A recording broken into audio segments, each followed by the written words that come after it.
Hello students, आज हम start कर रहे हैं निषेचन। निषेचन क्या होता है उसके बारे में जानते हैं। तो निषेचन क्या होता है? निषेचन एक ऐसी प्रक्रिया है जिसमें क्या होता है, नर युग्मक का संलयन मादा युग्मक के साथ होता है और युग्मनज का निर्माण होता है। इस प्रक्रिया को आप क्या कहते हो? इस प्रक्रिया को हम निषेचन कहते हैं। निषेचन कैसे होता है आइए देख लेते हैं, उसके बारे में जानते हैं। तो निषेचन क्या होता है? निषेचन निषेचन यानी फर्टिलाइजेशन क्या होता है उसके बारे में जानते हैं।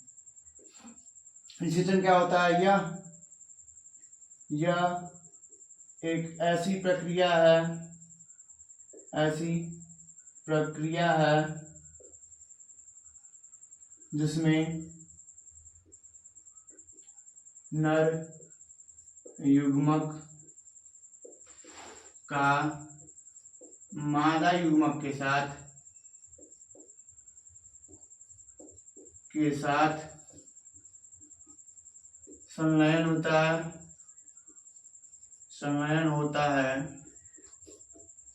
और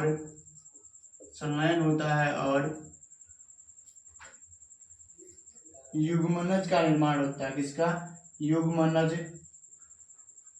का निर्माण होता है। किसका निर्माण हो रहा है? युग्मनज का निर्माण होता है। किसका निर्माण हो रहा है? युग्मनज का निर्माण हो रहा है। ये प्रक्रिया कैसे होगी आइए देख लेते हैं उसकी प्रक्रिया के बारे में, यानी इसकी प्रक्रिया पूर्ण कैसे होती है इसके बारे में देखते हैं। क्या ये प्रक्रिया पूर्ण कैसे होगी उनके बारे में देखते हैं। तो ये प्रक्रिया पूर्ण कैसे होती है बाबू उसके बारे में हम देखते हैं। तो क्या होगा, देखो, अंडोत्सर्ग, इसके अंडोत्सर्ग के पश्चात क्या होगा? अंडोत्सर्ग के पश्चात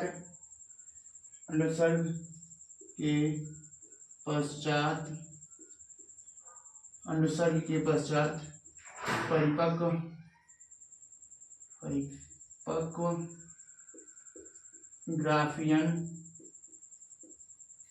ग्राफियन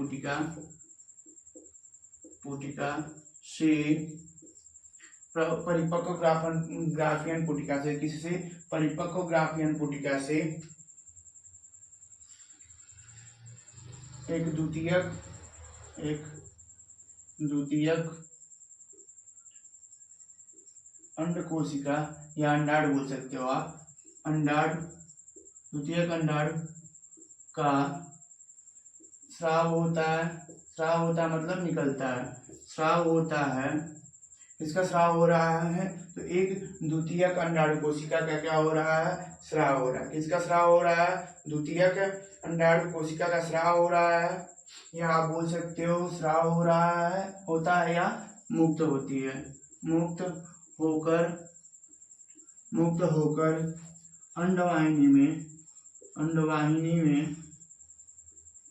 अंडवाहिनी में प्रवेश करती है। कहाँ प्रवेश कर रही है? अंडवाहिनी में प्रवेश करती है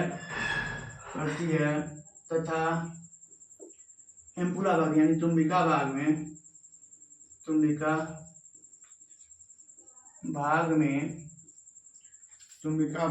कहाँ पे? तुम्बिका भाग में। इसका निषेचन कहाँ होगा? तो तुम्बिका भाग में क्या हो जाता है बाबू? इसका निषेचन हो जाता है।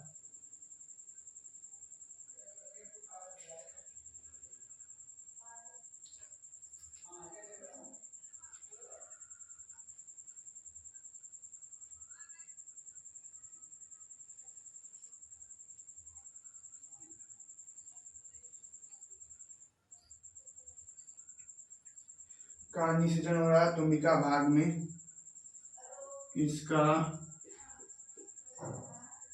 निषेचन होता है।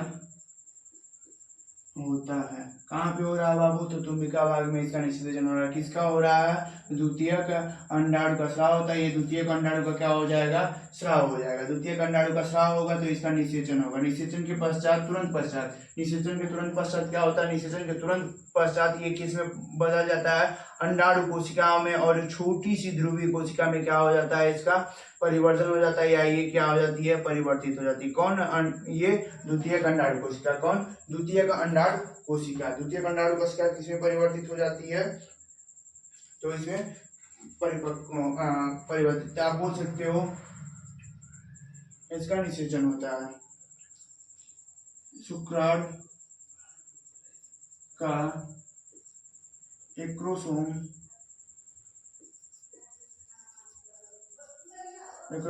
किसका?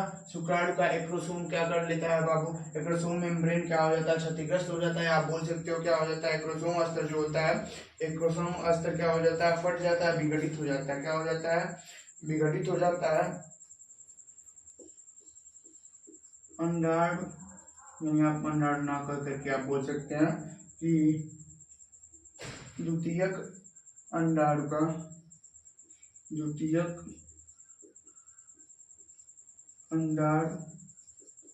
का किसका? द्वितीयक अंडाणु का। आप बोल सकते हो किसका? द्वितीयक अंडाणु का क्या हो जाता है? जूना पैराशीटा का अस्तर क्या हो जाता है? हटता है और क्या लग जाते हैं? शुक्राणु लग जाते हैं। अस्तर द्वितीयक अंडाणु का अस्तर हट जाता है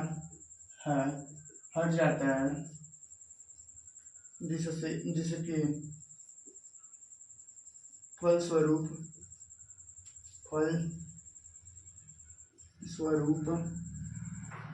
शुक्राणु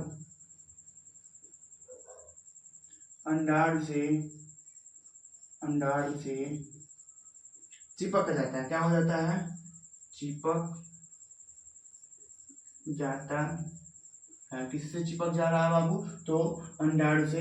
शुक्राणु अंडाणु से चिपक जाता है और अंडाणु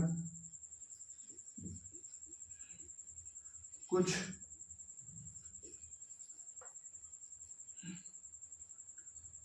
एंजाइम्स का स्राव करती है। किसका स्राव कर रही है? एंजाइम्स का। कुछ एंजाइम्स का स्राव करती है जिससे कोई दूसरा शुक्राणु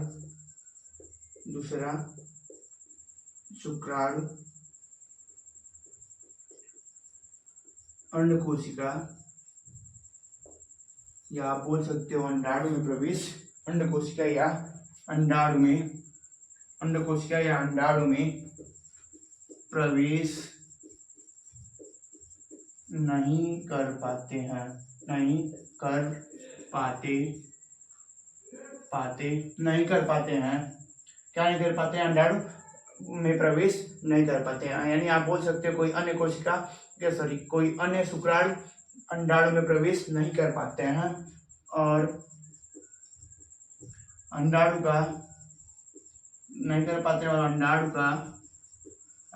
का द्वितीयक विभाजन शुरू हो जाता है जो आगे एक छोटे से पोलर बॉडी और अंडाणु कोशिका अंडाणु में परिवर्तित हो जाती है।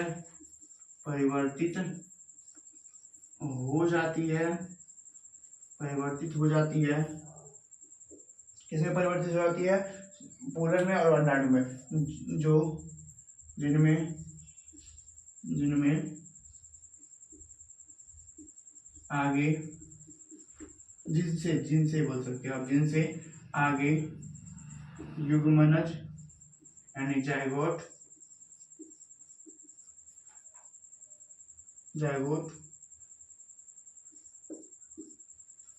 का निर्माण होता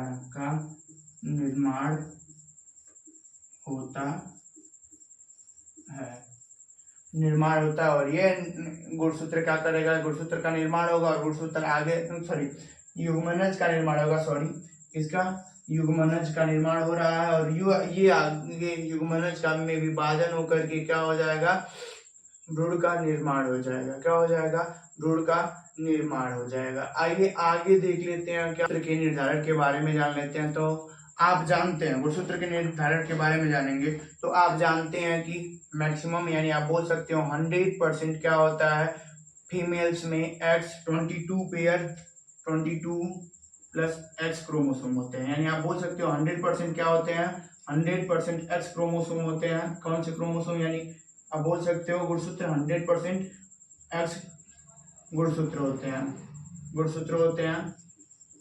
और मेल में क्या होते हैं 22 प्लस X और Y हो सकते हैं। यानी आप बोल सकते हो X कितना 50%, Y गुणसूत्र कितना 50%। तो आप क्या करते हैं कि लिंग निर्धारण कैसे होता है कि ये मेल बेबी, यानी आप बोल सकते हो कि ये मेल बनेगा या फीमेल बनेगा, यानी नर शिशु का जन्म होगा या मादा शिशु का जन्म होगा, इसका निर्धारण कौन करता है। तो इसका निर्धारण कौन करता है उसके बारे में जानते हैं। हमको पता है क्या, हमको पता है कि 100% X क्रोमोसोम मेल के अंडाणु, यानी आप बोल सकते हो फीमेल के, सॉरी, आइए देखते हैं गुणसूत्र का निर्धारण कैसे होता है।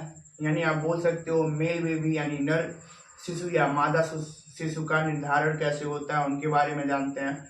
तो आप जानते हैं कि मादाओं के युग्मक में 100% X क्रोमोसोम होता है। क्या होता है, 100% X क्रोमोसोम होता है। और नर के आप बोल सकते हैं नर के युग्मक में 100% न होकर के 50-50% X क्रोमोसोम और Y क्रोमोसोम होता है। क्या होता है, X क्रोमोसोम और 50% Y क्रोमोसोम होता है। जो X क्रोमोसोम के मादा के X क्रोमोसोम से अगर किसके मादा के X क्रोमोसोम से क्या मिलेगा, नर का Y क्रोमोसोम मिल गया तो ये किसका निर्माण करेगा, तो ये बोल सकते हो आप ये नर शिशु बनेगा। क्या बनेगा, नर शिशु।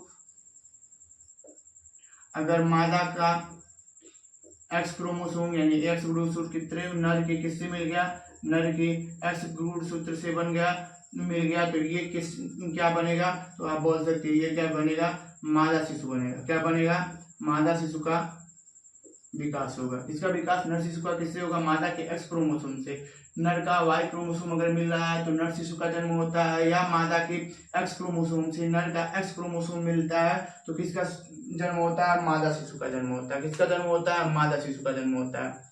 आप लोगों को ये समझ में आएगा। एक बार फिर मैं रिपीट कर दे रहा हूँ कि लिंग निर्धारण कैसे होता है। तो लिंग निर्धारण के लिए क्या किया जाता है, जब निषेचन होता है तो क्या होता है, 50% चांस होता है कि नर होगा, 50% चांस होता है कि मादा होगा। क्यों, क्योंकि नर के शुक्राणु में जो गुणसूत्र होते हैं वो 50% X हो सकते हैं, 50% Y हो सकते हैं। यानी आप बोल सकते हो या तो X उपस्थित हो सकता है या तो Y उपस्थित हो सकता है। क्या हो सकता है, या तो X हो सकता है या तो Y हो सकता है। परंतु मादा के गुणसूत्र में क्या होते हैं, उनके युग्मक में क्या होते हैं, युग्मनज का जब निर्माण होगा तो किसका कैसे होगा उसके बारे में जानते हैं।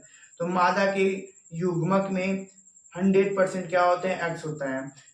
यदि मान लीजिए ये नर का क्या है, X गुणसूत्र है, मादा के X गुणसूत्र से मिल रहा है, नर का X गुणसूत्र मादा के X गुणसूत्र से मिल रहा हो तो वो क्या करेगा, तो वो मादा शिशु का विकास करेगा। क्या होगा, आगे मादा शिशु का विकास होगा। लेकिन यदि आप बोल सकते हो कि नर का Y गुणसूत्र मादा के X गुणसूत्र से मिलेगी तो क्या बनेगी, नर शिशु का जन्म होगा। किसका जन्म होगा, नर शिशु का जन्म होगा। आई होप आप लोगों को ये समझ में आया होगा। यहाँ तक देखते रहने के लिए आप लोगों का शुक्रिया, धन्यवाद।